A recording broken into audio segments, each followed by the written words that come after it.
नमस्कार, मी रियान द रियाज किचन मराठीमध्ये तुमचं पुन्हा एकदा मनापासून स्वागत आहे माझं पूर्ण यूट्यूब फॅमिलीचं. आज आपण 31 डिसेंबर स्पेशल पावभाजी कशी बनवायची ते दाखवणार आहे. अगदी नेहमीप्रमाणे रेसिपी फार साधी आणि सोपी आहे. अगदी तुम्ही 15 ते 20 मिनिटात बनवू शकतात. पावभाजी बनवायला म्हटलं की भरपूर सारी भांडी वगैरे लागतात, पण आज आपण कमीत कमी भांड्यांमध्ये पावभाजी कशी बनवायची ते पाहणार आहोत. तर इथं मी एक कुकर घेतलेला आहे. कुकरमध्ये आता आपण सर्व भाज्या ॲड करून घेणार आहोत. मी 1 वाटी वाटाणे घेतलेत, 1 वाटी फ्लावर घेतला आहे, 1 शिमला मिरची घेतलेली, अर्धी वाटी बीटरूट घेतलेले आणि अर्धी वाटी गाजर घेतलेले आहेत. बघू शकतात व्हिडिओमध्ये दाखवल्याप्रमाणे. सर्व भाज्या व्यवस्थित मी स्वच्छ धुवून घेतलेल्या आहेत. त्याच्यात 1 ग्लास पाणी ॲड करून चवीनुसार नमक करून आपल्याला कुकर लावून गॅसवरती चढवून आपल्याला अगदी 3 शिट्ट्या घेऊन घ्यायच्या आहेत. 3 शिट्ट्या घेऊन गॅस बंद करून दिलेला आहे आणि त्यानंतर आपण कुकर ओपन करूया. बघू शकता तिथं आपल्या भाज्या खूप छान पद्धतीने शिजून झालेल्या आहेत. आता आपण त्यांना पावभाजी मॅशरने मॅश करून घेणार आहोत. अगदी तुम्ही स्पूनने पण मॅश करू शकतात.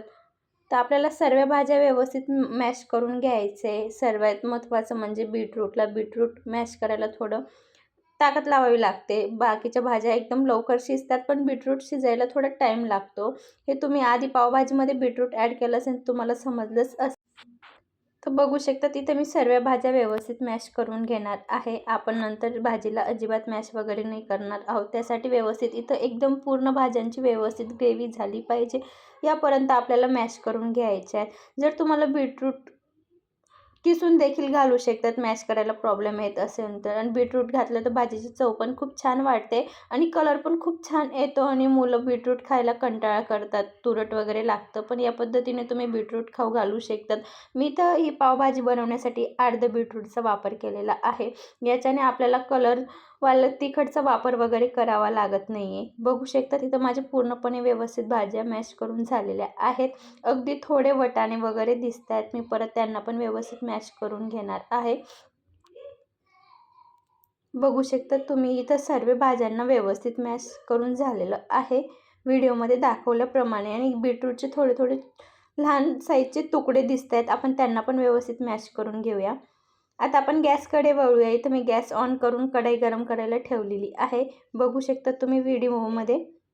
आता आपण कढईमध्ये 3 स्पून तेल ॲड करून घेऊया. मी जी डेलीची भाजीची पोळी असते त्यानुसार तेलाचा वापर केलेला आहे. इथं मी बटर वापरते अर्धा क्यूब.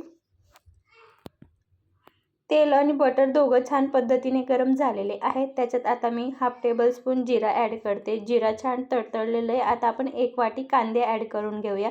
मी इथं हे मोठ्या आकाराच्या कांद्याला बारीक चॉप करून घेतलेलं आहे. अगदी तुम्ही चॉपरमध्ये देखील कट करू शकतात. आता आपल्याला कांद्याला व्यवस्थित सॉफ्ट होतो तोपर्यंत व्यवस्थित परतून घ्यायचे. त्याच्यामध्ये मी आले आणि लसूणची घरीच केलेली पेस्ट ॲड करणार आहे. जे आपण खलबत्त्यामध्ये कुटतो ते आबडधोबड. याच्याने खूप छान टेस्ट येतो. अगदी तुम्ही मार्केटमधली वापरणार त्याच्याने एवढा टेस्ट येणार नाही, पण या पद्धतीने जर तुम्ही आले आणि लसूण व्यवस्थित बारीक कट करून ॲड केलं तर याच्याने पावभाजीला पण खूप छान टेस्ट येतो आणि अगदी दुसऱ्या भाजीमध्ये पण वापरलं तर खूप छान टेस्ट येतो. हे होममेड घरीच फ्रेश बनवलेलं आले लसूण पेस्टला खूप छान टेस्ट येतो. इथं मी एक मोठा आकाराचा टोमॅटो बारीक कट करून घेतलेला आहे. तुम्ही भाज्या शिजवल्या होत्या तेव्हाही टोमॅटो ॲड करू शकतात, पण मी या पद्धतीने ॲड करते. आपल्याला टोमॅटोला पण छान पद्धतीने शिजवून घ्यायचे. अगदी तो मॅश होईल या पद्धतीने आपल्याला व्यवस्थित टोमॅटोला शिजवून घ्यायचे. बघू शकता तुम्ही या पद्धतीने आपल्याला टोमॅटोला व्यवस्थित परतवून घ्यायचे. आता आपण याच्यात मसाले ॲड करून घेऊया. आपण भाजी शिजवताना नमकचा वापर केलेला आहे, म्हणून ही गोष्टीची खास लक्ष ठेवायचे की आपल्याला नमक अगदी थोडंच वापर करायचा आहे.